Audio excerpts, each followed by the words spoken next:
hablamos de parte de la noticia en Guatemala. Aquí entrevistando al licenciado Librano Sosa Castañeda el día de hoy con respecto al tema del ingeniero Jorge Serrano Díaz con respecto a una apelación que se ha hecho recientemente contra una resolución. Licenciado Librano Sosa, muy buenos días. Buenos días. ¿Qué tiene que decir usted al respecto?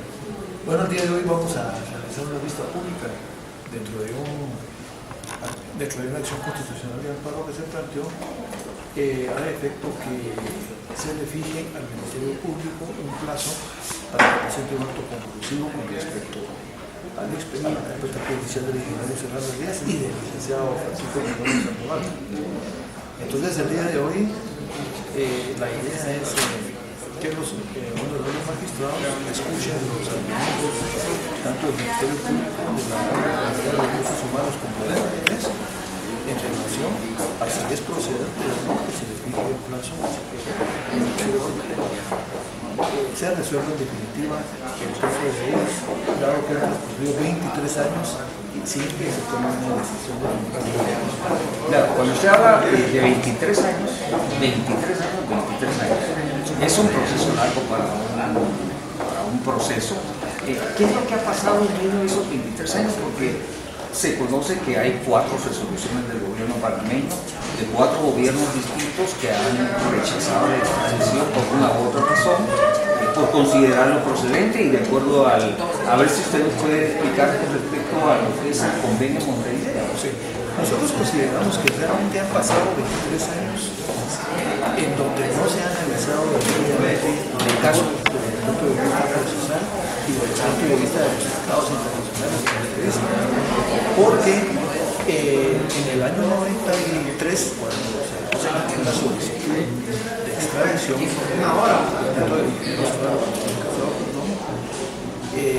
el gobierno de Panamá, en base al convenio de extradición de Montevideo, por considerar que eran asuntos eminentemente políticos, rechazó la extradición.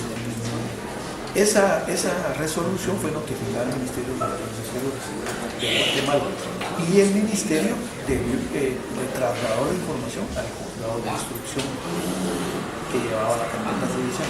En ese momento, el juez de esa causa debió haber archivado el caso, porque prácticamente se quedó sin materia el expediente, porque Guatemala tiene obligaciones internacionales cuando ratifica tratados internacionales. Y dentro de estas obligaciones están respetar las decisiones de los gobiernos adherentes.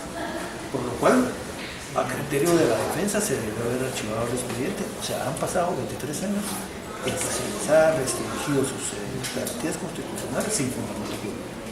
Ahora, hay 2 códigos procesales penales. El código con el cual se actuó en aquella oportunidad, estamos hablando de 1993, que como usted lo ha dicho, el juez hizo una resolución, el juez normó qué era lo que tenía que hacer el Ministerio Público y qué tenían que hacer las otras instancias, y tenemos un código procesal penal actual. ¿Cómo procede en este caso y cómo se debería de actuar por parte del juzgado o del juzgador si se toma en cuenta el código procesal anterior o si es el actual? Bueno, en el código procesal actual, el artículo 2 del código penal se refiere a un principio que se llama de ultraactividad. Ese principio decide en casos sui generis como que son sometidos a dos legislaciones diferentes, tienen la opción de escoger el código que le favorezca al significado, dice el artículo 2. En este caso, el código que se le admite una defensa se tiene que aplicar es el anterior, el decreto 5273, porque en primer lugar era el que estaba vigente al momento en que acontecieron los hechos, y en segundo lugar porque favorece al reo en el sentido que al haberse emitido un auto de instrucción, ellos quedaron ligados al proceso y como consecuencia se emitieron las órdenes de captura, arraigo sin embargo. Y eso lo que provoca es que debe de haber un plazo para que el caso finalice. Y Y en este caso, el plazo y la forma de finalizarlo es conforme a la legislación anterior. Y en aquella época únicamente había una fase sumarial de 15 días. Y terminado esa fase sumarial, el juez de instrucción lo que hacía era proceder a presentar un alegato definitivo de la sentencia. Pero en este caso, como viene la extradición, entonces el juez debió haber resuelto con respecto a la decisión del gobierno de Panamá. Por eso es que señalamos que en ese caso, para recibirse la resolución del gobierno la extradición debió haber culminado el caso. Ahora, no se tiene solo una resolución. Exactamente. El gobierno panameño. Son 4 resoluciones. ¿Qué pasa en este caso si son 4? ¿Y qué es lo que procede? Porque habiendo 4 extradiciones, quiere decir que hubieron 4 resoluciones en las cuales fueron rechazadas las extradiciones. ¿Qué es lo que ha pasado entonces con las autoridades guatemaltecas? Lo que ha sucedido realmente es que ha habido un abuso de parte del gobierno de Guatemala. Porque los tratados en donde el gobierno de Guatemala es adherente son supraconstitucionales y se tienen derechos y obligaciones que cumplir con respecto a esos tratados. Desde el momento que el gobierno de Panamá emite la primera resolución y rechaza esa resolución, desde ese momento el gobierno solicitante debe de respetar a ese gobierno y circunscribirse a cumplir la opinión del gobierno panameño. Desde el momento que se insiste en seguir solicitando la extradición y se insiste en seguir solicitando la vigencia de la orden, se está vulnerando los compromisos internacionales. En este caso específico, el convenio de Montevideo y el tratado de asilo territorial, que también se cambia. O sea, en este caso ha habido un incumplimiento y un abuso Constante y permanente del gobierno de Guatemala que incluso podría provocar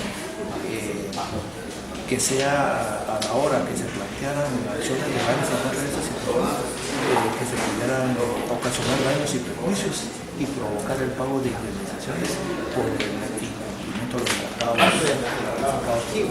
Bueno, son 23 años, 23 largos años. ¿Qué pasa con el Ministerio Público que no presenta las pruebas respectivas para poder finalizar o no? Bueno, lo que a criterio nuestro, cuando el licenciado Sordosa, que era el juez cuarto de instrucción en aquella época, emite la otra instrucción, ahí ordena cuáles son las diligencias que tienen que llevar a cabo. Por ejemplo, el antejuicio de ellos, cuando estaban... Estamos hablando de 1993. 1993. El cargo que ellos ocupaban ostentaba el derecho a la había una exhibición personal que se había presentado en la sala cuarta. El juez ordena que se lleven a cabo esas diligencias.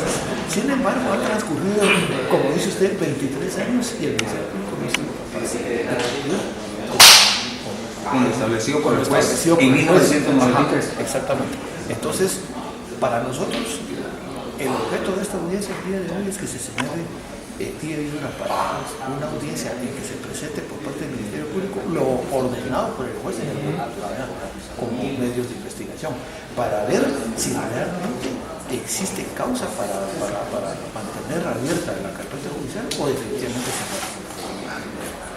¿Alguna última mensaje que nosotros lo único que pedimos es que, dado que confiamos en las actuales autoridades del organismo judicial, actualmente se respira en esta torre de tribunales un ambiente diferente de que las autoridades y los abogados nos ajustemos al Estado de Derecho y que se cumpla con lo establecido en la ley. Entonces, en este caso, nosotros al momento que estamos pidiendo que se resuelva el caso de tanto los niños es en base a una posición del debido proceso, a que se cumplan, digamos, las garantías procesales, como ya dije, la neutralidad, el principio de imperatividad. O sea, la ley tiene establecidos los procedimientos Que se cumpla que con se la ley. cumpla con la ley, nada más. Es eso. Bien, muchas gracias. Para la noticia en Guatemala hemos llevado la entrevista con el licenciado Durán Sosa Castañeda, abogado defensor del ingeniero Jorge Serrano Elías, en este caso en la sala de apelaciones, previo a que se lleve a cabo esta vista pública. Así que muy buenos días para la noticia en Guatemala. Feliz día.